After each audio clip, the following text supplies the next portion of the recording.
રોજ રોજ રાંધવાની માથાકૂટ, રોજ રોજ રાંધવાની માથાકૂટ. દાદા કહે દાળ ભાત, દાદા કહે દાળ ભાત, દાદી કહે ખીચડી કઢી, દાદી કહે ખીચડી કઢી.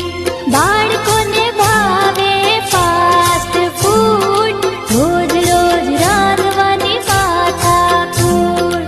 બાળકોને ભાવે ફાસ્ટ ફૂડ, રોજ રોજ રાંધવાની માથાકૂટ. રોજ રોજ રાંધવાની માથાકૂટ. રોજ રોજ રાંધવાની માથાકૂટ. પતિ કહે પાઉંભાજી, પતિ કહે રોજ રોજ